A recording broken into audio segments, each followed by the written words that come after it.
New Coke is one of the most expensive "what were they thinking" moments in marketing history.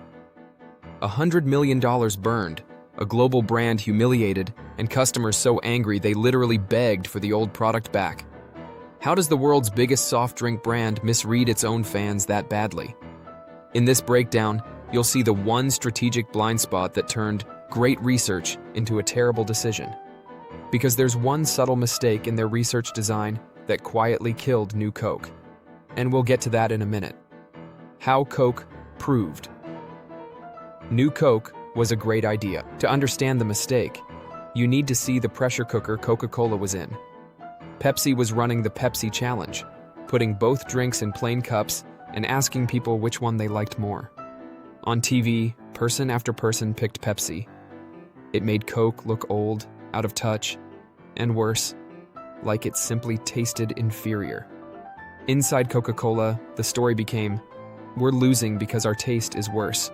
Market share was slipping. Pepsi looked younger and more exciting.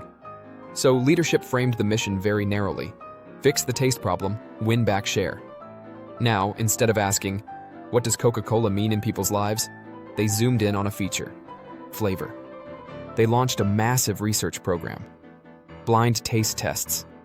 Head-to-head comparisons with Pepsi. Tiny sip tests, where people tried just a little bit of each drink. Over and over, with huge sample sizes. And in those tests, something clear showed up. When people took a small sip, they preferred sweeter formulas. So when Coke developed a new, slightly sweeter recipe, the data said it was a winner. In those controlled conditions, New Coke beat both Old Coke and Pepsi. From a numbers perspective, it looked bulletproof. Large samples, multiple cities, repeated trials, consistent results across demographics. If you were sitting in those executive meetings, the charts and graphs all pointed in one direction. Launch the new formula. But here's where the cracks start to show. The tests focused on a few sips, not on how people drink a whole can or multiple cans over time. Sweeter can win in the first sip and become tiring after a full serving. The tests were blind, so they stripped away the logo, the red can, the history, the family rituals. People weren't choosing between Coke and Pepsi as brands. They were choosing between unmarked liquids. And the questions were mostly about preference. Which tastes better? Not, what role does this drink play in your life? Or, how would you feel if this replaced what you usually buy? On paper, New Coke was a data-backed success waiting to happen.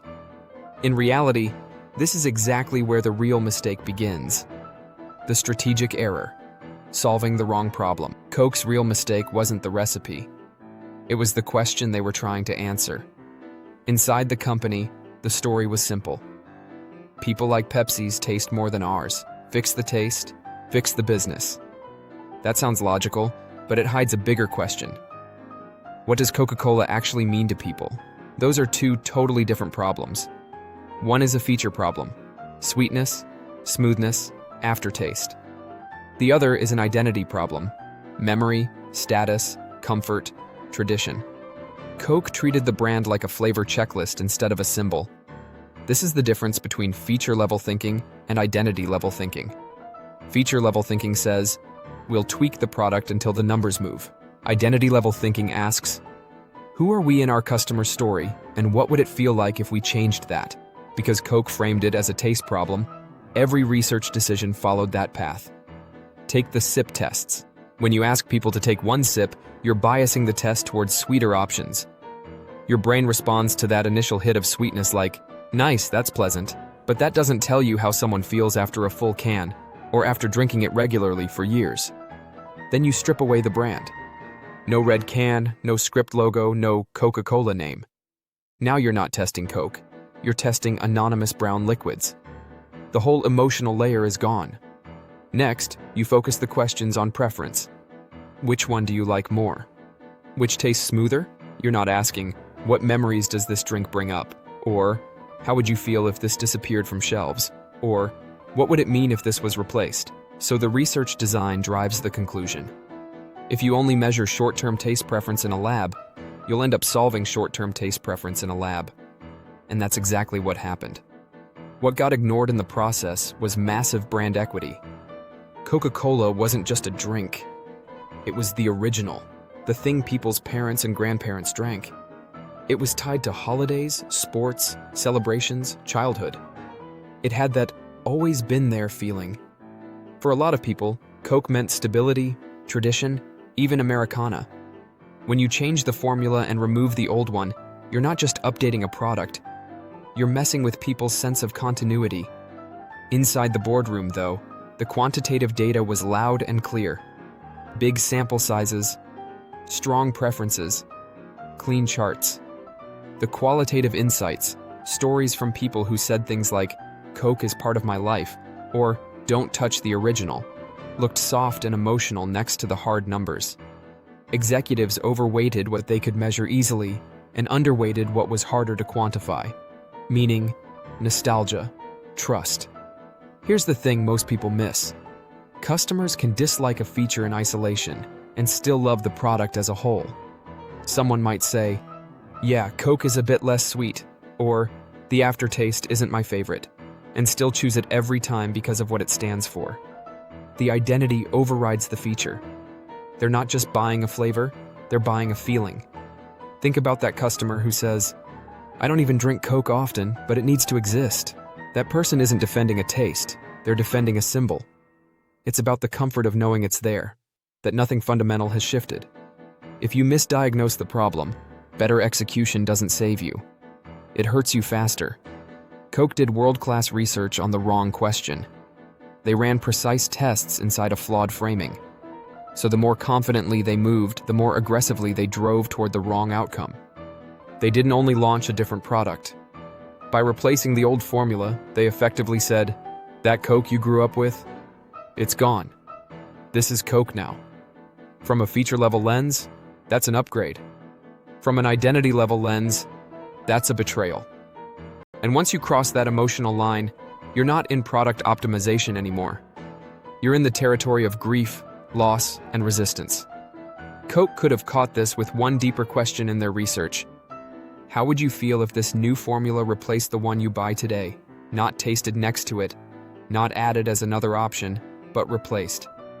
That single question would have exposed the tension between "I like this taste" and "Don't you dare take away the original." Instead, they launched New Coke as a clean, rational solution to a misframed problem, and walked straight into a storm. The backlash. When your customers defend the old product. When New Coke finally launched, Coca-Cola was confident. They rolled it out with big announcements, media coverage, and a clear message. This is the new and improved Coke. The old formula was being phased out. This wasn't a test, it wasn't a limited time edition. This was the future. And at first, there was curiosity. People tried it. Some genuinely liked the taste. The numbers didn't crash overnight. But the emotional undercurrent flipped almost immediately. Loyal drinkers started to realize the Coke they knew wasn't coming back. It wasn't classic plus new option. It was old is dead, new is mandatory. That's when confusion turned into anger. People felt like something familiar and symbolic had been taken away without their consent. This wasn't a minor packaging refresh. This was erasing a piece of their history.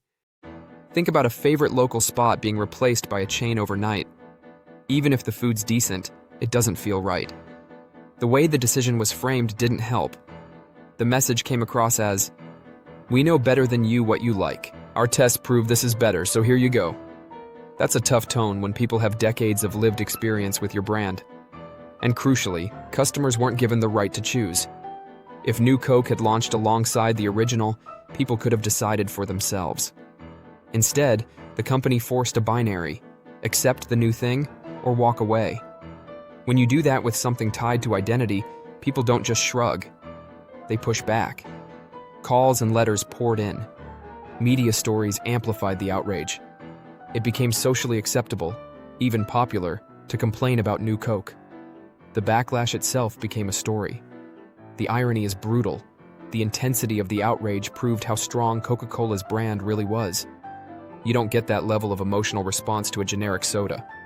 The backlash was a symptom of deep loyalty. Customers weren't only saying, "We don't like this taste," they were saying, "You don't get to rewrite what Coke means without us."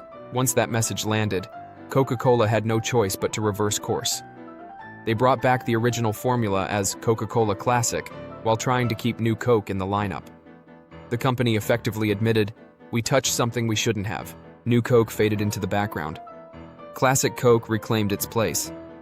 The experiment became a global case study in how not to manage a beloved brand. The key takeaway here is simple. Once you touch identity, you're not tweaking a product, you're leading a change. And change management has rules: communication, participation, pacing, that Coke didn't follow. So the question for you is, how do you avoid pulling a New Coke in your own projects, especially when the data seems to back a bold move? The framework. How to avoid your own New Coke. Here's a simple 3-part safeguard you can use on any big change. First, clarify the real problem. Is this about performance, perception, or identity? If it touches what your product represents, you need to slow down. Second, design research that mirrors real-world use, not lab conditions. Test full journeys, real contexts, and long-term behavior, not just first impressions. Third, stress test every major decision against brand meaning and emotional attachment. Ask, who gets upset if this disappears? And listen carefully. Apply this to UI redesigns, feature removals, pricing changes, and rebrands. Never swap out something symbolic without testing coexistence first. The key takeaway: New Coke failed because Coke fixed a taste issue while breaking a brand identity. Before you ship a big change, ask, am I tweaking a feature or touching what this brand means to people? If this breakdown helped, subscribe for more deep dives into famous marketing failures, comment with a modern New Coke you've seen, and tell me which story to unpack next.